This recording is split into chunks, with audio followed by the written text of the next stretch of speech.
Bonjour, bienvenue au cabinet de Laurent Latapie, avocat Fréjus. Je viens vous parler d'un sujet délicat aujourd'hui concernant les honoraires de l'avocat et la corrélation entre les honoraires sollicités et les diligences effectuées par ce dernier. Les honoraires de l'avocat sont librement fixés avec son client et pour autant, ils sont malgré tout assujettis à un certain nombre de règles puisque la loi du 31 décembre 1971 vient déterminer les conditions d'exercice des professions judiciaires et donc des avocats. Ce texte prévoit que la rémunération de l'avocat est fonction notamment de chacun des éléments suivants, à savoir le temps consacré à l'affaire, le travail de recherche, la nature et la difficulté de l'affaire, l'importance des intérêts en jeu dans le procès, l'incidence des frais et charges du cabinet d'avocat, également sa notoriété. Plus l'avocat a effectivement une grande notoriété, plus ses honoraires vont être adaptés à cette notoriété-là, et également les avantages et le résultat obtenu en fin de procédure. L'ensemble de ces critères vont déterminer les honoraires fixés entre l'avocat et son client, et désormais, il est important de préciser qu'ils sont assujettis à l'établissement d'une convention d'honoraires qui doit se faire au préalable, dès le démarrage de la mission de l'avocat, et non pas, comme on le voit dans certains cas, in fine, à la fin de la procédure, où, comme de rien, apparaissent parfois des honoraires de résultat qui n'ont jamais été conçus, pensés et discutés avec le client initialement. Les honoraires de l'avocat sont classiquement fixés autour de 4 modes de facturation. Premièrement, les honoraires au temps passé. Les honoraires au temps passé avec un taux horaire et l'avocat qui va intervenir va effectivement facturer en chronométrant le temps passé sur le dossier et à établir l'ensemble de ses diligences. Vous avez aussi, en deuxième hypothèse, les honoraires forfaitaires qui deviennent de plus en plus attractifs car ils permettent un contrôle par le client du coût de sa procédure et du coût de l'intervention de son avocat. C'est une rémunération globale du début jusqu'à la fin du procès qui vont comprendre l'ensemble des prestations, l'assignation, les conclusions, la plaidoirie, les échanges stratégiques et juridiques entre le client et son avocat. Ensuite, vous avez également l'abonnement, qui est une troisième hypothèse de facturation. L'abonnement se fait beaucoup en entreprise. Des avocats proposent des formules d'abonnement permettant ainsi d'être à la disposition d'une entreprise qui pourra à ce moment-là solliciter l'avocat qui répondra à toutes les consultations diverses et variées, notamment en droit social, questions qui peuvent arriver assez régulièrement. Et enfin, vous avez le traditionnel honoraire de résultat, qui sont des honoraires complémentaires. En France, les honoraires résultats seuls ne sont pas possibles. Et ils viennent effectivement compléter les honoraires, soit forfaitaires, soit au temps passé, lorsque le résultat obtenu est satisfaisant pour le client. Les honoraires de résultat peuvent s'entendre de deux façons.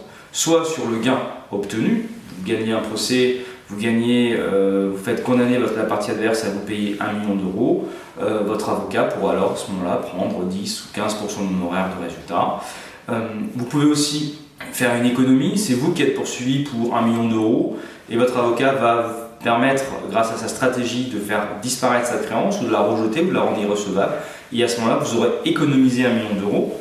Et là encore, l'avocat peut également prendre des honoraires de résultat, soit sur le gain obtenu, soit sur l'économie réalisée. Pour autant, si les honoraires sont libres, ils sont malgré tout assujettis à contrôle. La personne qui souhaite contester les honoraires de son avocat peut saisir le bâtonnier, qui est l'organe compétent pour contester les honoraires. Et par la suite, une procédure judiciaire peut également être mise en place pour contester les honoraires. Et cette contestation est alors tranchée par le premier président de la Cour d'appel compétente.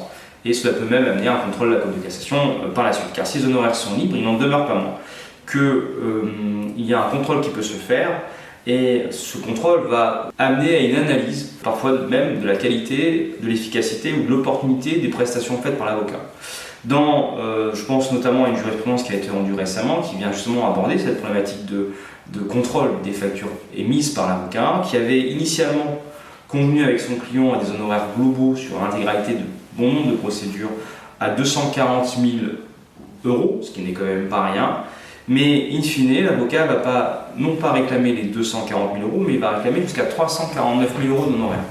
Ce qui fait que l'entreprise, le client, va contester cette augmentation d'honoraires et va solliciter devant le bâtonnier, puis après à hauteur de cour d'appel, la restitution des honoraires trop perçus. Et dans le cadre de cette vérification faite par le premier président de la cour d'appel, mais aussi dans le cadre de son contrôle par la Cour de cassation. Dans le cadre de cette procédure, les juges vont s'intéresser à l'établissement des facturations qui ont amené à cette augmentation pour arriver jusqu'à 349 000 € d'honoraires et vont vérifier les factures et constater que celles-ci ne sont pas détaillées. Et ils vont considérer par là même que dans la mesure où elles ne sont absolument pas détaillées, on peut légitimement s'interroger sur la qualité ou l'efficacité des prestations qui ont été réalisées par l'avocat. Les factures doivent effectivement être détaillées un minimum. Parfois même, elles ne sont pas détaillées, mais une lettre explicative vient expliquer la facturation ainsi que les diligences de l'avocat. La Cour de cassation vient sanctionner l'avocat qui a effectivement augmenté ses honoraires de manière considérable en retenant que non seulement ces factures ne sont pas détaillées, mais que par la suite, lorsque l'avocat justifie ses diligences, tout laisse à penser que les diligences étaient manifestement inutiles et qu'il a donc facturé un travail qui n'avait pas vocation à être réalisé car parfaitement inutile. Cette jurisprudence est intéressante, elle rappelle que même si les honoraires de l'avocat sont libres, ils sont malgré tout éligibles à un contrôle sur le bien fondé de ces honoraires et sur les diligences qui ont été effectuées. Et la Cour de cassation, dans cette affaire, vient sanctionner les honoraires qui sont liés à des diligences manifestement inutiles.